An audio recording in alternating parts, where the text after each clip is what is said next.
ओडिशा गौरव अछि ओडिसी आसंतो प्रदेश सीता बीता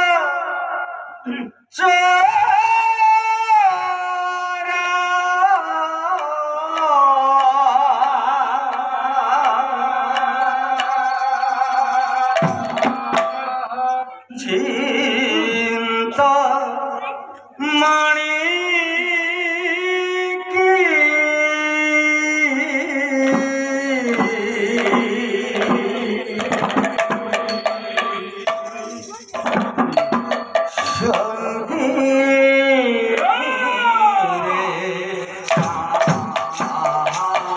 जय जगन्नाथ माता तारिणी ग्राम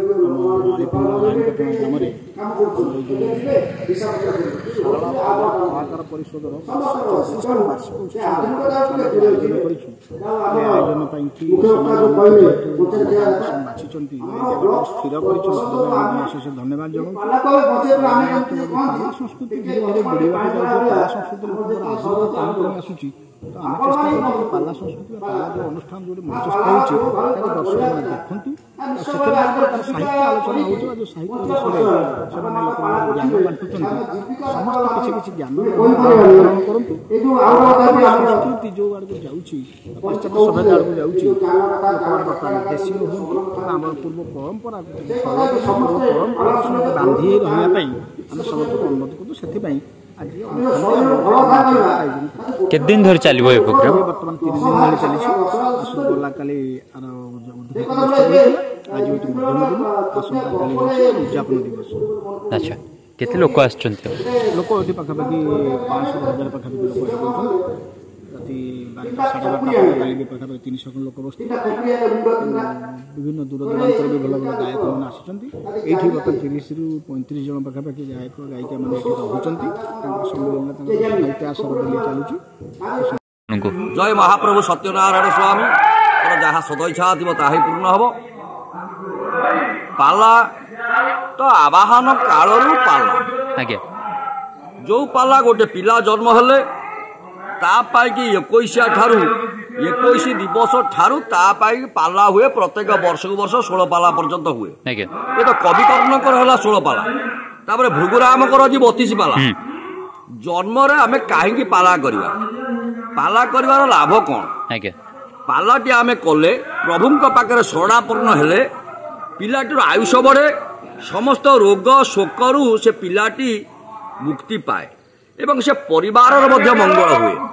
तेणु आज तो आम से पाला को छाड़ी देकी आम कौन कले ना केक काटुचे किंतु समस्त पाखे विशेष कर अनुरोध कर कहूँ जन्मदिन मानक केक काटु ना कई दीप वा से मोहम्बती लिभातु ना समस्त जन्मदिन मानक गोटे गोटे वृक्षरोपण कले निश्चित भाव में विश्वर किसी मंगल हम।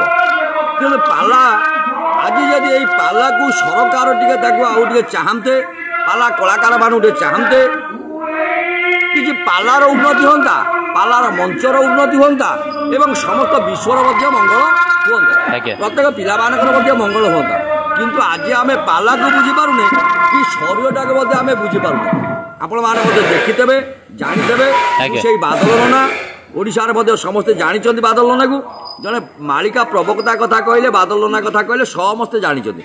आज सारला पाला जो आयोजन करा से नीलाचल निखिलोत्कल पालागायक परिषद अनन्य अंग माँ शारदा पाला कलाकार परिषद 34तम वार्षिक सम्मेलन कार्य जगह कर माँ तारिणी पीठ रोईपुर ग्राम रोईपटना ग्राम आज परिवेश से सभा ता सहित श्रोतामंडल माँ मानकर जो अति संख्यात्मक भाव एवं बहु गुणात्मक पंडित विद्वान मान जो अच्छा निश्चित भाव में ये पालाकार आगामी दिन गोटे शुभ संकेत यही भाव में जब सामाजिक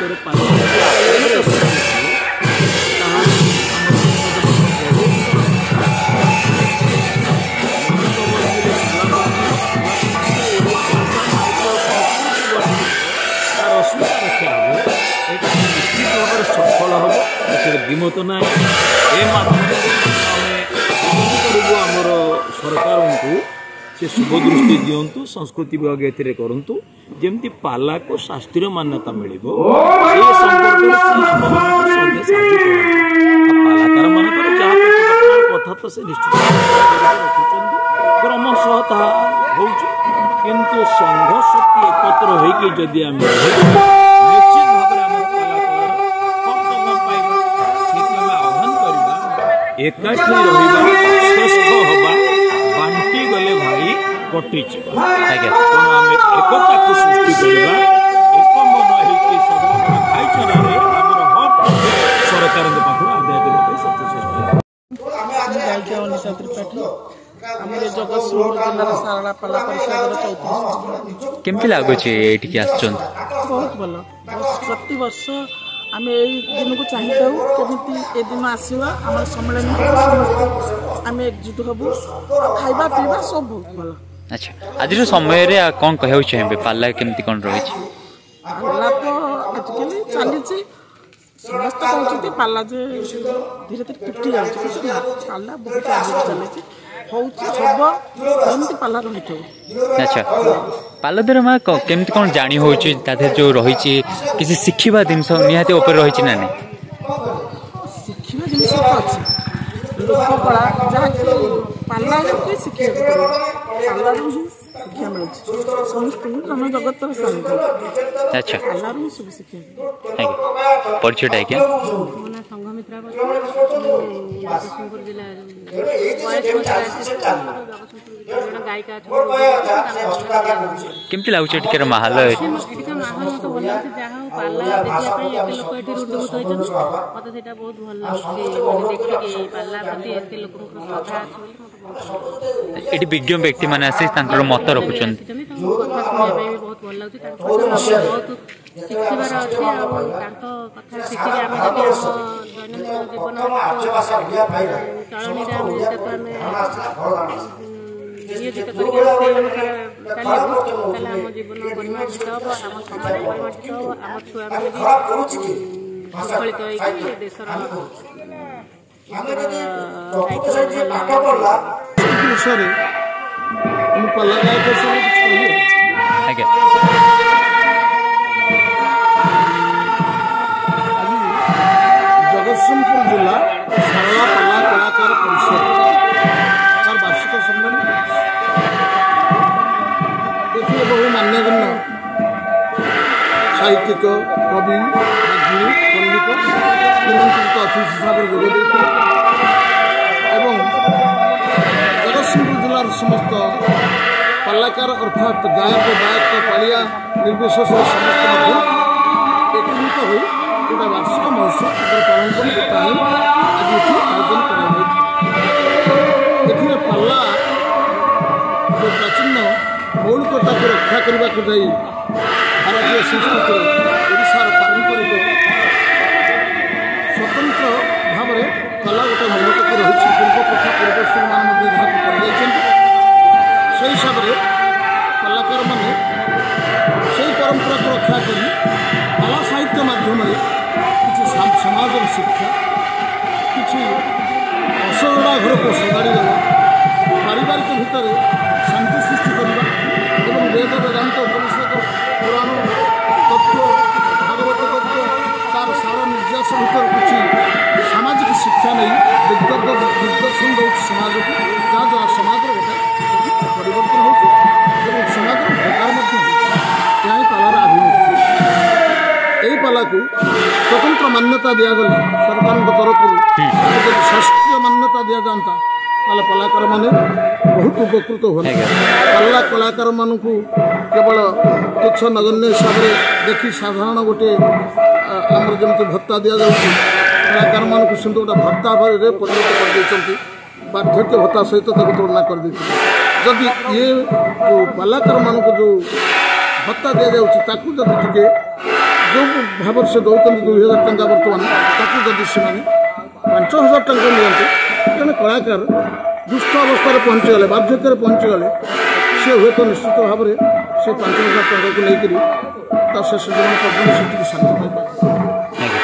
ତେବେ ଯାହା ହଉ ପାଲାକୁ ଯେତେବେଳେ ଆମେ ମାନେ ବ୍ରତ କରିନେଇଛୁ କେମିତି ଲାଗୁଛି ପାଲା ପ୍ରୋଗ୍ରାମ? ପାଲା ସ୍ୱତନ୍ତ୍ର କଳା। ଏହି ପାଲାକୁ ଶାସ୍ତ୍ରୀୟ ମାନ୍ୟତା ଦେବା ପାଇଁ ଦୀର୍ଘ 3 ବର୍ଷ ହେଲାଣି ରାଜ୍ୟ ପାଲାଗାୟକ ପରିଷଦ ଉଦ୍ୟମ ଜାରି ରଖିଛି। ଏହା ନିଶ୍ଚିନ୍ତ ଫଳପ୍ରଦ ହେବ, ଏଥିରେ କିଲୋମିଟର ସନ୍ଦେହ ନାହିଁ। ସବୁଠୁ ବଡ଼ ଆନନ୍ଦର କଥା, ଆପଣ ମିଡ଼ିଆ ଭାଇମାନେ ଯେତିକି ଉଦ୍ୟମ କରିଛନ୍ତି ପାଲାକୁ ପ୍ରଚାର କରିବା ପାଇଁ, ସେଥିପାଇଁ ଆମେ ଆପଣଙ୍କୁ ଧନ୍ୟବାଦ ଦେଉଛୁ। ମିଡ଼ିଆ ଭାଇମାନଙ୍କ ଦ୍ୱାରା ପାଲା ଦିନକୁ ଦିନ ଅଗ୍ରଗତି ହେଉଛି ଏବଂ ଦେଶ ବିଦେଶରେ ମିଡ଼ିଆ ଭାଇମାନେ ପାଲାକୁ ପହଞ୍ଚାଇ ପାରିଛନ୍ତି। ଏ ହେଉଛି ସବୁଠୁ ବଡ଼ ଆନନ୍ଦର କଥା। ଖାଲି ସେତିକି ନୁହେଁ, ପାଲା ପରିବେଷଣ କରିବା ପାଇଁ ପାଲାକାରମାନଙ୍କୁ ଯେତିକି ଆର୍ଥିକ ସହାୟତା ଦରକାର ସରକାରଙ୍କ ଠାରୁ ବା ପାଲାକାରଙ୍କର ଜୀବିକା ନିର୍ବାହ କରିବା ପାଇଁ ଦରକାର ଆର୍ଥିକ ସହାୟତା ସରକାରଙ୍କ ଠାରୁ ସେତିକି ହୋଇପାରୁନାହିଁ। ଏଇଟା ଦୁଃଖର ବିଷୟ, ପରିତାପର ବିଷୟ। ତେଣୁ ନିବେଦନ ଆମେ କରିବୁ ଆପଣମାନଙ୍କୁ, ମିଡ଼ିଆ ଭାଇମାନଙ୍କୁ, ଆପଣମାନେ ସରକାରଙ୍କ ପାଖରେ ଏ କଥାଟା ପହଞ୍ଚି ଯଦି ପାରିବେ ଅତି ଖୁସି ଆମେ ହେବୁ। କାରଣ ପାଲାକାର କେମିତି ବଞ୍ଚିବ, ତା ପାଲା କେମିତି ଆଗକୁ ଯିବ, କେମିତି ପାଲାକାର ଜଣେ ପାଲା ମଞ୍ଚରେ ପହଞ୍ଚି ପାରିବ, ତାକୁ ସରକାର ଯଦି ପ୍ରତି ଗାଁକୁ ପ୍ରୋତ୍ସାହନ କରିବେ, ଯୋଗାଇବେ, ତାହେଲେ ନିଶ୍ଚିତ ଭାବରେ ପାଲା ବଞ୍ଚି ରହିବ, ପାଲା ଆଗକୁ ଯିବ ଏବଂ ପାଲାକାରମାନେ ନିଜକୁ ଧନ୍ୟ ମନେ କରି ପାଲା ଶିଖିବାରେ, ପାଲା ଗାଇବାରେ ଉତ୍ସାହିତ ହେବେ। କେମିତି ଲାଗୁଛି ପାଲା? କ'ଣ କହିବାକୁ ଚାହିଁବେ ଏ ପାଲା ଉପରେ କିଛି? ଏଇ ପାଲା ତ ଆମର ବହୁତ ଦିନର ପୁରୁଣା କଥା। ପାଲାରେ ଯେଉଁଗୁଡ଼ିକ ଆଲୋଚନା ହୁଏ ସେଗୁଡ଼ିକ ଲୋକଙ୍କର କାର୍ଯ୍ୟରେ ଲାଗେ। ତେଣୁ ଆମେ କିଛି ଲୋକ ନିଶ୍ଚିତ ଭାବରେ କହିବୁ ଯେ ପାଲାକୁ ଆମେ ଭଲ ପାଉ, ସେଥିଲାଗି ଏ ଆୟୋଜନ ମଧ୍ୟ କରିଛୁ। ତେଣୁ ବହୁତ ଭଲ ଲାଗୁଛି, ଲୋକମାନେ ଆସୁଛନ୍ତି, ଶୁଣୁଛନ୍ତି ଏବଂ ଦେଖୁଛନ୍ତି। ବହୁତ ଆନନ୍ଦର କଥା ଏବଂ ବହୁତ ଭଲ ମଧ୍ୟ ଲାଗୁଛି। ଆଚ୍ଛା, ସେତେବେଳେ ସମୟ ବେକାର ସମୟ କେମିତି ଲାଗୁଛି? ଆଗରୁ ଯେମିତି ଥିଲା? ଆଗରୁ ଥିଲା କିଛି ଲୋକ ବହୁ ପରିମାଣରେ ଯାଉଥିଲେ ପାଲା ଶୁଣିବା ପାଇଁ, କିନ୍ତୁ ସମସ୍ତେ ଯେ ଜ୍ଞାନ ଆହରଣ କରୁଥିଲେ ତାହା ନୁହେଁ। ବର୍ତ୍ତମାନ କିନ୍ତୁ ଯେଉଁ କିଛି ଲୋକ ଆସୁଛନ୍ତି ପାଲା ଶୁଣିବା ପାଇଁ, ଆମେ ନିଶ୍ଚିତ ଭାବେ କହିବୁ ଯେ ସେଇ ଲୋକମାନେ କିଛି ଜ୍ଞାନ ଆହରଣ କରୁଛନ୍ତି। ଖାଲି ମଳାମଳା ହେଇଯାଇ ଦେଖି ବୁଲିବାଲି ଆସିଲେ ଯେ ଜ୍ଞାନ ଆହରଣ କରିବ ତାହା ନୁହେଁ। କିନ୍ତୁ ପାଲାର ବହୁତ ଜିନିଷ ଶିଖିବାର ଅଛି। ଜନ୍ମରୁ ମରଣ ପର୍ଯ୍ୟନ୍ତ ବହୁତ ଜିନିଷ ଶିଖିବାର ଅଛି। ଯିଏ ଟିକେ ଚିନ୍ତାଧାରାକୁ ନେଇକି ପାଲା ଦେଖିବ ସେ ନିଶ୍ଚିତ କିଛି ଭଲ ଗୁଣ ଆହରଣ କରିବ, ଏଥିରେ ତିଳେ ମାତ୍ର ସନ୍ଦେହ ନାହିଁ। ମୁଁ ଡକ୍ଟର ବିଜୟ କୁମାର ନାୟକ। ଆମର ଓଡ଼ିଶାର ଯେଉଁ କଳା ସଂସ୍କୃତି ପରମ୍ପରାକୁ ବଜାୟ ରଖିଛି ପାଲା, এই ପାଲା ସଂଘ ଆଜି 34ତମ ବାର୍ଷିକ ଉତ୍ସବ ପାଳନ କରୁଛି। ବହୁତ ଦୁଃଖ କଷ୍ଟରେ ମଧ୍ୟ ଅଛନ୍ତି କଳାକାରମାନେ। ମୁଁ ସରକାରଙ୍କୁ ନିବେଦନ କରିବି, ପ୍ରଶାସନକୁ ନିବେଦନ କରିବି, ସମସ୍ତ କଳାକାରମାନଙ୍କ ଦୁଃଖ ଦୁର୍ଦ୍ଦଶାକୁ ବୁଝନ୍ତୁ। ଓଡ଼ିଶାର ସଂସ୍କୃତି ବଞ୍ଚାଇ ରଖୁଥିବା ପାଲା କଳାକାରମାନଙ୍କ ଭବିଷ୍ୟତକୁ ବଞ୍ଚାଇ ଆମର ଉତ୍ତର ପିଢ଼ିକୁ ଆସୁଛନ୍ତି, ଏହା ମଧ୍ୟ ଧାର୍ମିକ ଚେତନାକୁ ଗ୍ରହଣ କରିବେ। କାହିଁକିନା ଆଜି ଯେଉଁ ଅସଭ୍ୟ ପରିବେଶ ସୃଷ୍ଟି ହେଲାଣି, ସେ ଅସଭ୍ୟ ପରିବେଶରେ ଲୋକ ହଜାର ହଜାର ଲକ୍ଷାଧିକ ଟଙ୍କା ଖର୍ଚ୍ଚ କରୁଛନ୍ତି, କିନ୍ତୁ ଆମର ଜନ୍ମଭୂମି, ଜନ୍ମମାଟି, ଓଡ଼ିଆ ଭାଷା, ଓଡ଼ିଆ ସଂସ୍କୃତି, ଓଡ଼ିଶା ପରମ୍ପରା, ଓଡ଼ିଆ ଜଗନ୍ନାଥଙ୍କର ସଂସ୍କୃତିରେ ଥିବା ଏହି ଓଡ଼ିଶାକୁ କେମିତି ବଞ୍ଚାଇ ରଖିଥିବା କଳା ମାଧ୍ୟମରେ ବା ପାଲା ମାଧ୍ୟମରେ ନିବେଦନ କରିବି।